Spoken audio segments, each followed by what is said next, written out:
Hi, welcome back to tasty treasures. ഇന്ന് നമുക്ക് നല്ല ഒരു അടിപൊളി മല്ലിയില ചട്നി ഉണ്ടാക്കി നോക്കിയാലോ.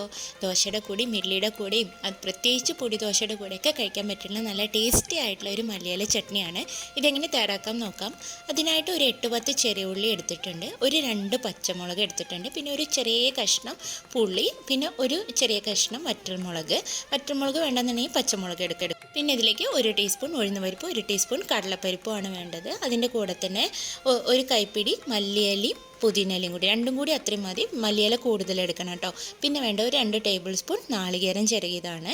ഇനി ഇതൊന്ന് നമുക്കൊന്ന് ചൂടാക്കി എടുക്കണം. അതിനായിട്ട് ഒരു 3 ടേബിൾ സ്പൂൺ വെളിച്ചെണ്ണ ചൂടാക്കിയിട്ട് ആദ്യം ഉഴുന്നും കടലപ്പരിപ്പും ഒന്ന് കളറ് മാറുന്ന വരെ ചൂടാക്കി എടുക്കാം.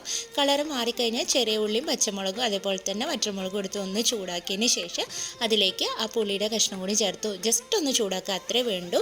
അതിനുശേഷം നമുക്ക് ഇതിലേക്ക് ബാക്കിയുള്ള മല്ലിയിലയൊക്കെ ചേർത്ത് കൊടുക്കാം. പുളി ഒരുപാട് ചൂടാവേണ്ട ആവശ്യമൊന്നുമില്ല കേട്ടോ. അപ്പോൾ ഇതൊന്ന് ചൂടായി വന്നിട്ടുണ്ട്. ഇനി ഇതിലേക്ക് ആ മല്ലിയിലയും പുതിനയിലയും കൂടി ഇട്ടിട്ട് ഒന്ന് ജസ്റ്റ് ഒന്ന് ചൂടാക്കുക. ഒരുപാട് ചൂടാക്കി കഴിഞ്ഞാൽ ആ കളറ് മാറും, ആ ഒരു ഗ്രീൻ കളറ് നമുക്ക് കിട്ടില്ല കേട്ടോ. അപ്പോൾ ജസ്റ്റ് ഒന്ന് ചൂടാവുക, അത്രേ വേണ്ടൂ. എന്നിട്ട് നമുക്കതിലേക്ക് ആ ചിരകി വെച്ചിരിക്കുന്ന നാളികേരം കൂടി ചേർത്ത് കൊടുക്കണം.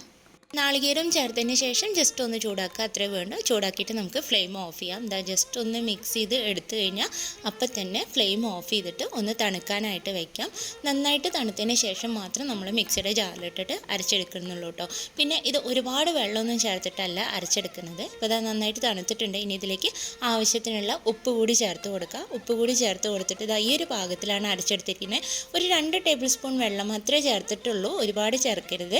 എന്നിട്ട് ഇനി ഇതിലേക്ക് നമ്മൾ സാധാരണ ചെയ്യുന്നതിൻ്റെ കടുകും ഉഴുന്നുപരിപ്പും വറ്റൽമുളകും കറിവേപ്പിലയും കൂടി വറവും ഇട്ട് കൊടുത്തു കഴിഞ്ഞാൽ നമ്മൾ ടേസ്റ്റി ആയിട്ടുള്ള മല്ലിയില ചട്നി ഇവിടെ തയ്യാറായിട്ടുണ്ട്. ഇഡ്ലിയുടെ കൂടിയും ദോശയുടെ കൂടിയും അതേപോലെ തന്നെ പൊടിദോശയുടെ കൂടിയൊക്കെ നല്ലൊരു കോമ്പിനേഷനാണ്. എല്ലാവരും ഒന്ന് ട്രൈ ചെയ്ത് നോക്കണം. ചെയ്ത് നോക്കിയിട്ട് നിങ്ങളുടെ അഭിപ്രായങ്ങളൊക്കെ എന്തായാലും ഒന്ന് അറിയിക്കണം. അതേപോലെ തന്നെ വീഡിയോ ഇഷ്ടമായാൽ ലൈക്ക് ചെയ്യാനും ഷെയർ ചെയ്യാനും ചാനൽ സബ്സ്ക്രൈബ് ചെയ്യാനും മറക്കരുത് കേട്ടോ.